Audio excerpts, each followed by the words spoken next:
আজকে আলোচনা করার চেষ্টা করব রানিং ডিম পাড়া কোয়েল পাখির ডিমের প্রোডাকশন কমে যাওয়ার পিছনে কারণ কি। আসসালামু আলাইকুম everyone, welcome my blog rabbit এগ্রোস। বরাবরের মতোই আমি এমডি আসাদ হাজির হয়েছি নতুন একটি আপডেট ব্লগ নিয়ে। আজকে আলোচনা করার চেষ্টা করব রানিং ডিম পাড়া কোয়েলের কেন ডিমের প্রোডাকশন কমে যায়। শীতকাল সাধারণত কোয়েল পাখির ডিমের সিজন থাকলেও শীতকালে কোয়েল পাখির একটু বেশি সমস্যা দেখা দেয়। যেমন রাতেরবেলা কিন্তু আমরা অনেকেই বাল্ব ইউজ করি না কোয়েল পাখির ঘরে। বাল্ব ইউজ না করার ফলে বিভিন্ন সমস্যা দেখা দেয়। আজকে কয়েকটি উল্লেখযোগ্য বিষয় নিয়ে আলোচনা করার চেষ্টা করব ডিমের প্রোডাকশন কমে যাওয়ার পিছনে। প্রথমত, যদি আমরা খাবার চেঞ্জ করে দেই কোয়েলকে, সেক্ষেত্রেও কিন্তু ডিমের প্রোডাকশন কমে যেতে পারে। যেমন শুরু থেকে কিন্তু আমরা ব্রয়লার স্টার্টার খাবারটা ইউজ করার চেষ্টা করি কোয়েল পাখিকে, দেখা গেল তারপর মোটামুটি ভালো পরিমাণ একটা প্রোডাকশন আসলে তখন আমরা খাবারটাকে চেঞ্জ করে লেয়ার লেয়ার ওয়ান খাবারটা দেই। এক্ষেত্রে কিন্তু ডিমের প্রোডাকশন কমে যাওয়ার সম্ভাবনা থাকে। এক্ষেত্রে 2-3 দিনের জন্য প্রোডাকশন কমে গেলেও পরবর্তী সময়ে দেখা যাবে প্রোডাকশন কিন্তু আগের চেয়ে অনেক গুণ বেড়ে যাবে। সব কিছু ঠিকঠাক থাকার পরেও ডিমের প্রোডাকশন কমে যাওয়ার পিছনে কারণ কি? যেহেতু এখন শীতকালের শুরু থেকেই কিন্তু আমরা আমাদের কোয়েল পাখিগুলোকে বাল্বের নিচে রাখি, বা আমাদের কোয়েল পাখির এইখানে 100 ওয়াটের একটা বাল্ব আমরা ইউজ করতাম। পরবর্তীতে আমরা যখন লক্ষ্য করলাম আমাদের কোয়েল পাখি আসলে 100 ওয়াটের বাল্বে পর্যাপ্ত পরিমাণ তাপ নিতে পারতেছে না, সো তখন আমরা 200 ওয়াটের একটা বাল্ব ইউজ করলাম। তখন আমাদের ডিমের প্রোডাকশন পৌঁছালো 55% পর্যন্ত।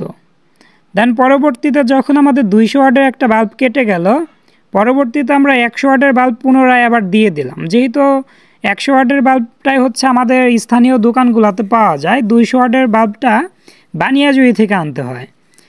যে কারণে আপাতত আমি 100 ওয়াটের বাল্ব ইউজ করলাম। ইউজ করাতে দেখা গেল আমাদের আস্তে আস্তে ডিমের প্রোডাকশন কমে যেতে লাগলো। পরবর্তীতে 20% আমাদের ডিমের প্রোডাকশন নেমে যায়।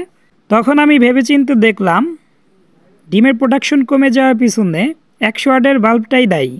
অবশ্যই শীতকালে কোয়েল পাখিকে পর্যাপ্ত পরিমাণ কৃত্রিম তাপের ব্যবস্থাপনা করে দিতে হবে, যেন পর্যাপ্ত পরিমাণ ওরা তাপ নিতে পারে বাল্ব থেকে।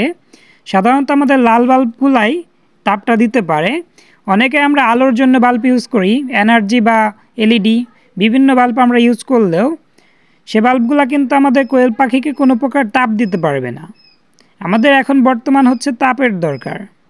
পর্যাপ্ত পরিমাণ যদি তাপ না দিতে পারেন কোয়েল পাখিকে, তাহলে কিন্তু সেখান থেকে আপনি ডিমের প্রোডাকশন ভালো পাবেন না, এবং কি পাখি ঠান্ডায় আক্রান্ত হওয়ার সম্ভাবনাও অনেক গুণ বেড়ে যাবে। যে কারণে কৃত্রিম তাপের ব্যবস্থাপনা অবশ্যই রাখতে হবে কোয়েল পাখির ঘরে। পাশাপাশি মাঝে মাঝে ঠান্ডার মেডিসিন ইউজ করতে হবে। এখন অনেকের মনে কিন্তু প্রশ্ন জাগতে পারে, আমার খাঁচা যেহেতু ছোট বা আমার পাখি অল্প, আমি সেখানে কয়টা বাল্ব ইউজ করব। এখন আপনার খাঁচা যদি ছোট হয় বা পাখি যদি অল্প হয়, তাহলে আপনি 60 ওয়াটের বাল্ব ইউজ করতে পারেন, এবং কি যদি তার চাইতে আর একটু বড় হয়, 10 থেকে 20 পিসের মতো পাখি থাকে, সেক্ষেত্রে আপনি 100 ওয়াটের একটা বাল্ব ইউজ করতে পারেন। আর আমার এখানে যেহেতু জায়গাটা বড় এবং পাখি অনেকগুলো, সেক্ষেত্রে আমি ইউজ করি এখানে 200 ওয়াটের একটা বাল্ব। 200 ওয়াটের বাল্ব ইউজ করলে যথেষ্ট পরিমাণ তাপ এখানে পাওয়া যায়, বা আমাদের পাখিগুলা দৌড়াদৌড়ি একটু বেশি করে। এখন পাখি যদি ঝিমাতে থাকে তাহলে বুঝতে পারবেন যে পাখির পর্যাপ্ত পরিমাণ তাপ হচ্ছে না, বা পাখি পর্যাপ্ত পরিমাণ তাপ আপনার বাল্বে পাচ্ছে না। সো আজকে এই পর্যন্ত, দেখা হবে পরবর্তী নতুন কোনো আপডেট ব্লগে। আসসালামু আলাইকুম।